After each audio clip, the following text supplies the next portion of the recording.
துலாம் ராசிக்காரங்க நல்லது கெட்டதை முழுசாக தெரிஞ்சவங்க, சுக்கிர பகவானை ராசி அதிபதியாக கொண்டவங்க. ஒருத்த வாழ்க்கையில் கொடி கட்டி பறக்கிறானா அவனை பார்க்குறவங்க எல்லாருமே அவனுக்கு என்னப்பா சுக்கிரன் உச்சத்தில் இருக்கான் அப்படின்னு சொல்லுவாங்க.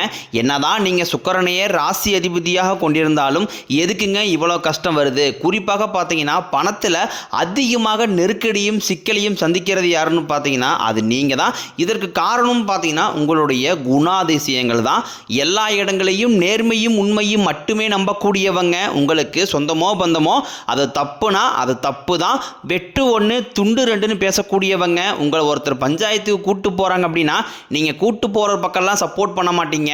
எந்த தரப்பில் நியாயம் இருக்குதோ அங்கே தான் நீங்கள் சப்போர்ட் பண்ணுவீங்க. உண்மை நியாயத்திற்கு மட்டுமே என்றைக்குமே கை கொடுப்பீங்க. உண்மைக்கு புறம்பாக எந்த ஒரு விஷயத்தையுமே செய்ய மாட்டீங்க. இதனால தான் உங்களுக்கு நிறைய கஷ்டங்களும் துன்பங்களும் அதிகமாகவே ஏற்பட்டுக்கிட்டு இருக்கு. தங்களுடைய கஷ்டத்தையும் கண்ணீரையும் கடுகளவு கூட மற்றவங்களுக்கு தெரியாமல் பார்த்துக்குவாங்க. இதனால் பார்க்குறவங்க எல்லாருமே துலாம் ராசியா இவங்களுக்கு என்னப்பா சூப்பராக இருக்கிறாங்க, இவங்களுக்கு என்ன குறைச்சல் அப்படி தான் நினச்சிட்டு இருக்கிறாங்க. ஆனால் சாப்பாட்டு கூட கஷ்டப்படுறது உங்களுக்கு மட்டும்தான் தெரியும். கஷ்ட காலத்தில் திரும்பி பார்க்க கூட ஆள் கிடையாது. ஏதோ தட்டு மாதிரி எந்திரிச்சு நிற்கிறப்போ உங்களை குறை சொல்கிறதுக்குன்னே நிறைய பேர் தேடி வருவாங்க. உங்கள் சொந்தக்காரங்க நண்பர்களுக்கு ஒரு தேவை இருக்குதுன்னா மட்டும்தான் உங்ககிட்ட வருவாங்க. அந்த தேவை முடிஞ்ச உடனே உங்களை தூக்கி போட்டுருவாங்க. மறுபடியும் அவங்க வந்து உங்ககிட்ட உதவின்னு கேட்பாங்க. அவங்க உங்களுக்கு முன்னாடி பண்ண துரோகத்தை எல்லாமே மறந்துட்டு மீண்டும் அவங்களுக்காக உதவி செஞ்சு ஏமாறக்கூடியவங்க தான் நீங்கள். வாழ்க்கையில் எப்படியாவது முன்னேறிடணும் அப்படிங்கிறக்காக தினம் தினம் கஷ்டப்பட்டு உழைக்கிறவங்க தான் துலாம் ராசிக்காரங்க. கடந்த காலகட்டங்களில் தங்களுடைய வாழ்க்கையில் நீங்கள் நல்லது நடக்க போகுதுன்னு நினச்சிட்டு இருந்திருப்பீங்க.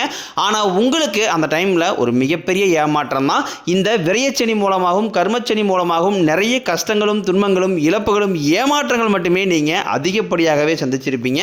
சொந்த பந்தத்தை இழந்தீங்க, சொத்துக்களை இழந்தீங்க, தங்களுக்கு நெருக்கமாக இருக்கக்கூடிய உறவுகளையுமே இழந்தீங்க. கடைசியாக நான் மட்டும்தான் எல்லாத்தையுமே இழந்துட்டு நிற்கிறதா இருக்குது, எனக்கு உயிர் வாழவே பிடிக்கலைன்னு சொல்லிக்கிட்டு இருக்கீங்க. இதுக்கு மேலே என்னால் வாழவே முடியலை சாமி, தயவு செஞ்சு என்னை வந்து உன் கூடையே கூட்டிக்கிட்டு போயிரு. நான் இவ்வளோ கஷ்டப்பட்டதுக்கப்புறம் எனக்கு வாழ்க்கையில் வாழணுங்கிற எண்ணம் சுத்தமாகவே போயிருச்சு. உங்கள் மனசில் கவலையும் துன்பம் தான் அதிகமாகவே இருக்குது. நீங்கள் செய்யக்கூடிய ஒவ்வொரு விஷயத்தையுமே தடுப்பதற்கும் உங்களை அவமானப்படுத்துவதற்கும் இங்கே நிறைய நபர்கள் முயற்சி பண்ணிக்கிட்டு இருக்காங்க. இது எல்லாமே தெரிஞ்சுமே கூட நீங்கள் என்னமோ பண்ணுங்க எனக்கு என்ன வந்துச்சு அப்படின்னு தன் வேலையில் மட்டும் என்னைக்குமே குறிக்கோளாக இருக்கிறவங்க தான் நீங்கள். ஏன் எனக்கு மட்டும் ஏன் இவ்வளோ கஷ்டம் வருது? என்னுடைய வாழ்க்கையில் நான் யாருக்குமே கெடுதலையோ கஷ்டத்தையோ துன்பத்தையோ கொடுத்ததில்லை, எனக்கு மட்டும் ஏன் இந்த மாதிரி எல்லாமே நடக்குது அப்படின்னு தான் பெரும்பாலான நபர்கள் சொல்லிக்கிட்டு இருக்கீங்க. உங்களுக்கு பிரச்சனைங்கிறது வரும், அது கொஞ்ச நாள் இருக்கும், அதுக்கப்புறம் இந்த பிரச்சனை போயிடும். இந்த மாதிரி பிரச்சனை வரும் போகும் அப்படிங்கிற நிலைமையில தான் நிறைய நபர்கள் வாழ்ந்துக்கிட்டு இருக்கீங்க. நீங்கள் என்னதான் பிரச்சனையை தவிர்த்தாலும் ஏதாவது ஒரு சூழ்நிலையில் உங்களை நோக்கி பிரச்சனையும் கஷ்டமும் வந்துக்கிட்டு தான் இருக்குது. ஆனால் இனி வரக்கூடிய நாட்களில் உங்களுக்கு இன்பத்தையும் மகிழ்ச்சியும் மட்டுமே தரக்கூடிய ஒரு காலகட்டமாகவே அமைஞ்சிருக்குது. இது நாள் வரைக்கும் நடந்த கெட்ட விஷயத்தை எல்லாமே விட்டுருங்க. இனி வரக்கூடிய நாட்கள் இருந்து உங்களுக்கு எப்படிப்பட்ட நன்மைகள் நடக்க போகுது அப்படிங்கிறத பற்றி தான் இந்த பதிவில் நாம் தெளிவாக பார்க்க போகிறோம். கடந்த 2025 மிக மோசமான ஒரு நரக வாழ்க்கையில் வாழ்ந்தவங்க தான் நீங்கள். சரி 2025 எப்படியோ முடிஞ்சு போச்சு சாமி, 2026 ஏதாவது மாற்றம் வருமா அப்படின்னு வந்த உங்களுக்கு முதல் 3 மாதம் ஜனவரி பிப்ரவரி மார்ச் முடிய போகுது. இந்த முதல் 3 மாதம் உங்களுக்கு ஒரு மிகப்பெரிய ஏமாற்றம் மட்டுமே. ஏன்னா நிறைய கஷ்டங்களையும் துன்பங்களையும் இந்த முதல் 3 மாதங்களையும் நீங்கள் இந்த 2026 தொடக்கத்திலேயே ஆரம்பிச்சிட்டீங்க. ஆனால் இனி வரக்கூடிய இந்த ஏப்ரல் மாதத்துக்கு பிறகு பார்த்தீங்கன்னா உங்களுக்கு வாழ்க்கையில் நல்ல ஒரு முன்னேற்றம் அப்படிங்கிறது கண்டிப்பாகவே ஏற்பட போகுது. ஏன்னா இந்த ஏப்ரல் முதல் வாரத்திலிருந்து பார்த்தீங்கன்னா உங்களுக்கு சனியுடைய வக்ர நிவர்த்தியானது ஸ்டார்ட் ஆக போகுது. இந்த வக்ர நிவர்த்தியோட பலன்களானது உங்களுக்கு முழுமையாக கிடைக்க போகுது. ஏன்னா சனி பகவான் பார்த்தீங்கன்னா குருவுடைய ராசி அதாவது மீன ராசியில் வக்ர நிவர்த்தி அடைகிறதுனால இத்தனை நாட்களாக நெகட்டிவாக அதாவது பார்த்தீங்கன்னா நீங்கள் செய்த கர்மாவிற்கு ஏற்ற தண்டனையை வந்து இத்தனால சனி பகவான் கொடுத்துட்டு இருந்தார். தற்பொழுது பார்த்தீங்கன்னா உங்கள் வாழ்க்கையில் நல்ல ஒரு தொடக்கத்துக்கு பார்த்தீங்கன்னா ஒரு அச்சாணி போடக்கூடிய ஒரு நாட்களாக வரக்கூடிய இந்த ஏப்ரல் மாதத்துக்கு பிறகு உங்களுக்கு ஆரம்பிக்க போகுது. அதை தொடர்ந்து பார்த்தீங்கன்னா குருவுடைய வக்ர பயிற்சி இத்தனை நாட்களாக குரு பகவான் பார்த்தீங்கன்னா உங்கள் ராசியில் 9ஆம் இடத்தில் இருந்ததுனால தான் பொருளாதாரத்தில் ஒரு மிகப்பெரிய ஒரு பின்னடைவும் ஏமாற்றம் ஏற்பட்டு இருந்திருக்கும். தற்பொழுது 9ஆம் இடத்தில் இருக்கக்கூடிய குரு பகவான் 5ஆம் இடமான லக்னஸ்தானத்தை நோக்கி வரதுனால இத்தனை நாட்களாக கிடைக்காம இருந்த ஒட்டுமொத்த குரு பயிற்சி பலன்களும் தற்பொழுது உங்களுக்கு முழுமையாக கிடைக்க போகுது. இதன் மூலமாக பொருளாதாரத்தில் ஒரு மிகப்பெரிய ஒரு மாற்றம் அப்படிங்கிறது உங்களுக்கு காத்துக்கிட்டு இருக்குது. அது மட்டும் இல்லாமல் கடந்த காலகட்டங்களில் ஏற்பட்ட இருக்கக்கூடிய அனைத்து விதமான கடன் பிரச்சனையும் சரி செய்யக்கூடிய ஒரு காலகட்டமாக இந்த ஏப்ரல் மாதத்துக்கு பிறகு உங்களுடைய வாழ்க்கை அப்படிங்கிறது மாறப்போகுது. அதை தொடர்ந்து பார்த்தீங்கன்னா சுக்கிர பயிற்சியை பொறுத்த வரைக்கும் பார்த்தீங்கன்னா சுக்கிர பகவான் தற்பொழுது ரிஷப ரிஷபராசி வீட்டிலிருந்து மிதன ராசிக்கு வந்து பயிற்சி அடைஞ்சிட்டாரு.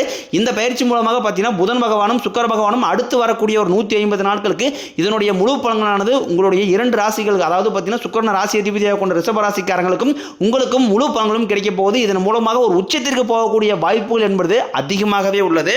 அதை தொடர்ந்து பார்த்தீங்கன்னா 5 வருடகிரகங்களுடைய சேர்க்கையானது இந்த ஏப்ரல் 15ஆம் தேதிக்கு பிறகு இருக்க போகுது. இந்த 5 வருடகிரகங்களுடைய சேர்க்கை என்பது கிட்டத்தட்ட ஒரு ராஜயோகத்திற்கு இணையான ஒரு நாட்களாகவே கருதப்படுகிறது. இதன் மூலமாக நல்ல ஒரு முன்னேற்றம் அப்படிங்கிறது இந்த ஏப்ரல் மாதத்திலிருந்தே உங்களுக்கு ஆரம்பிக்க போகுது. கடந்த காலகட்டங்களில் நல்ல ஒரு வேலைங்கிறது கிடைச்சிருக்காது. ஏதோ ஒரு கிடைக்கிற வேலைக்கு ஒரு 10,000 சம்பளத்துக்கோ 5,000 சம்பளத்துக்கோ பிடிக்காத ஒரு வேலையை குடும்ப கஷ்டத்துக்காக வேற வழியே இல்லாமல் செஞ்சுக்கிட்டு இருந்திருப்பீங்க. ஆனால் இனி வரக்கூடிய நாட்களில் நீங்கள் படித்த படிப்புக்கு ஏற்ற மாதிரியும் உங்களுக்கு பிடிச்ச மாதிரியும் நீங்கள் ஒரு அரசாங்க வேலைக்கு ட்ரை பண்ணாலும் சரி, இல்லை ஒரு ஐடி ஜாபோ, பிரைவேட் ஜாபோ, பேங்க் சைடோ நீங்கள் எங்கே வேலைக்கு ட்ரை பண்ணாலும் அந்த ஜாப் அப்படிங்கிறது உங்களுக்கு நிச்சயமாக கிடைக்க போகுது. கோர்ட் கேஸ்னு ரொம்ப நாட்களாக அலைஞ்சிட்டு இருக்கிற நபர்களுக்கு விரைவில் உங்களுக்கு சாதகமாகவே தீர்ப்பு வரும்.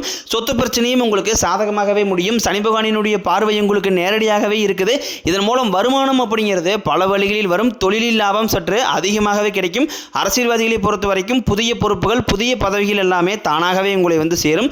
ராகு கேதுவால் உங்களுடைய செல்வாக்கு உயரும். உடல் ஆரோக்கியம் மேம்படும். சங்கடங்கள் நீங்கும். மறைமுகமாக உங்கள் தொழில் வாழ்க்கையிலும் சரி, இல்லற வாழ்க்கையிலும் சரி நிறைய நபர்களும் தொல்லை கொடுத்துருப்பாங்க. இனி அவர்களுடைய தொந்தரவுங்கிறது முழுவதுமாகவே இருக்காது. கடந்த காலகட்டங்களில் நீங்களும் ஒரு கம்பெனியில் இரவு பகல் பார்க்காம உழைச்சிட்டு இருந்திருப்பீங்க. உங்களுடைய சொந்த கம்பெனியாக நினச்சி வேலை செஞ்சுருப்பீங்க. ஆனால் உங்களுக்கு இது நாள் வரைக்கும் சரியான ஒரு அங்கீகாரம் அப்படிங்கிறது கிடைச்சிருக்காது. உங்களுக்கு அப்புறமோ இல்லை கூடிய கூட நிறைய நபர் வேலைக்கு வந்திருப்பாங்க. அவங்களுக்கு நிறைய சலுகை எல்லாமே கிடைச்சி நல்ல ஒரு முன்னேற்றத்திற்கு போயிருப்பாங்க. ஆனால் நீங்கள் மட்டும் எப்படி வேலைக்கு வந்து சேர்ந்தீங்களோ அதே மாதிரி தான் இன்னை வரைக்கும் இருந்திருப்பீங்க. ஆனால் இனி வரக்கூடிய நாட்களில் உங்களுக்கு சம்பள உயர்வு, பதவி உயர்வு, உங்களுக்கு மேலே இருக்கக்கூடிய அதிகாரிகளுடைய ஆதரவு முதற்கொண்டும் உங்களுக்கு கிடைக்க போகுது. இனி உங்கள் வார்த்தைக்கு மதிப்பு மரியாதை கிடைக்கும். அந்தஸ்தில் நீங்கள் எதிர்பார்த்த உயர்வுக்கு போக போறீங்க. இனி நினைச்சது எல்லாமே நடக்கும். தொழிலில் வியாபாரம் தடைகள் அனைத்தும் விலகும். லாபம் அதிகமாக கிடைக்கும். முன்னேற்றம் உண்டாகும். வரவேண்டிய பணம் விரைவில் கைக்கு வந்து சேரும். குடும்பத்தில் நெருக்கடிகள் விலகும். செல்வாக்கு அந்தஸ்து உயரும். வெளிநாட்டு முயற்சிகள் வெற்றியை தரும். தெய்வ சிந்தனை அதிகமாகும். பெரியோர்களுடைய உதவிகள் கிடைக்கும். உறவுகளில் இருந்த சண்டை சச்சரவு முழுவதுமாகவே விலகும். புதிய நண்பர்கள் உங்களுக்கு உதவி செய்வாங்க. தொழிலில் ஏற்பட்ட நெருக்கடிகள் நீங்கும். முடிய கிடந்த நிறுவனங்கள் மீண்டும் இயங்கும். வியாபாரத்தில் எதிர்பார்த்த லாபம் கிடைக்கும். புதிய தொழில் தொடங்கக்கூடிய முயற்சிகள் அனைத்தும் கண்டிப்பாக உங்களுக்கு வெற்றியை தரும். ஏற்றுமதி இறக்குமதி தொழிலில் நல்ல லாபம் கிடைக்கும். நீங்கள் செய்யக்கூடியது சின்ன தொழிலோ பெரிய தொழிலோ நல்ல ஒரு வளர்ச்சி அப்படிங்கிறது நிச்சயம் உங்களுக்கு ஏற்படும். கடந்த காலகட்டங்களில் திருமண நிலை அப்படிங்கிறது பார்த்தீங்கன்னா உங்களுக்கு நிறைய பிரச்சனையும் சிக்கலையுமே பெரும்பாலும் சந்திச்சிருப்பீங்க. இதில் குறிப்பாக பார்த்தீங்கன்னா பெண்களுக்கு ஏதாவது ஒரு வகையில் எளிமையாகவே திருமணம் அப்படிங்கிறது அடைஞ்சிருது. ஆனால் ஆண்கள் தான் ரொம்ப ரொம்ப பாவம். அடிச்சு பிடிச்சி நிச்சயதாரத்தை வரைக்கும் போனால் கூட அக்கம் பக்கம் இருக்கிறவங்க தெரிஞ்சவங்கன்னு கெடுத்தவர்கள் நிறைய நபர் இருக்காங்க. அது மட்டும் இல்லாமல் ஜாதகத்திலையும் பார்த்தீங்கன்னா சுத்த ஜாதகம், ராகுகேது ஜாதகம், செவ்வாய் ஜாதகம் இருக்கிறதுனால திருமண தடை அப்படிங்கிறது உங்களுக்கு அதிகமாகவே ஏற்பட்டுக்கிட்டு இருக்கு. இது அனைத்தும் இனி வரக்கூடிய நாட்களில் முழுவதுமாகவே நிவர்த்தி அடைஞ்சு விரைவில் நீங்கள் திருமண வாழ்க்கைக்குள்ளே அடியெடுத்து வைக்க போறீங்க. வாழ்க்கை துணையை இழந்த துலாம் ராசி ஆண்களோ பெண்களோ அடுத்து வந்து செகண்ட் மேரேஜ், அதாவது இரண்டாவது திருமணம் பண்ணலாமா வேண்டாமா அப்படிங்கிற ஒரு மிகப்பெரிய குழப்பத்தில் இருப்பீங்க. அப்படி இரண்டாவது திருமணம் பண்ணும்போது சொந்தக்காரையும் தப்பாக பேசிடுவாங்களா, ஊர்க்காரையும் தப்பாக நினச்சிடுவாங்களா, அவங்கன்னு நினைப்பாங்க இவங்கன்னு நினைப்பாங்க அப்படின்ட்டு நிறைய நபர்கள் வந்து இரண்டாவது திருமணத்தை பற்றி யோசிக்காமல் இருக்கீங்க. இப்போ இருக்கக்கூடிய பொருளாதார சூழ்நிலையும் இப்போ இருக்கக்கூடிய காலகட்டத்தை வச்சு பார்க்கும்போது ஒரு சிங்கிள் பேரண்டால் இந்த சொசைட்டியை சர்வே பண்ணுறது ரொம்ப ரொம்ப கடினம். நீங்கள் எதிர்பார்த்த மாதிரியே நல்ல ஒரு மறுவாழ்க்கை அப்படிங்கிறது விரைவில் உங்களுக்கு அமையும். குழந்தை பாக்கியத்திற்காக இயங்கிய துலாம் ராசி நேயர்கள் பார்த்தீங்கன்னா எங்களுக்கு மேரேஜ் ஆகி 3 வருஷம் ஆகுது சாமி, 5 வருஷம் ஆகுது, 8 வருஷம் ஆகுது, நாங்களும் போகாத ஹாஸ்பிட்டல் இல்லை, பார்க்காத ட்ரீட்மெண்ட் இல்லை, வாரத்தில் 3 நாள் கோயிலுக்கு வழிபாடு செஞ்சு வந்துட்டு இருக்கோம், ஆனால் எங்களுக்கு குழந்தை பாக்கியமே இல்லை சாமி அப்படின்னு நிறைய நபர் சொல்றீங்க.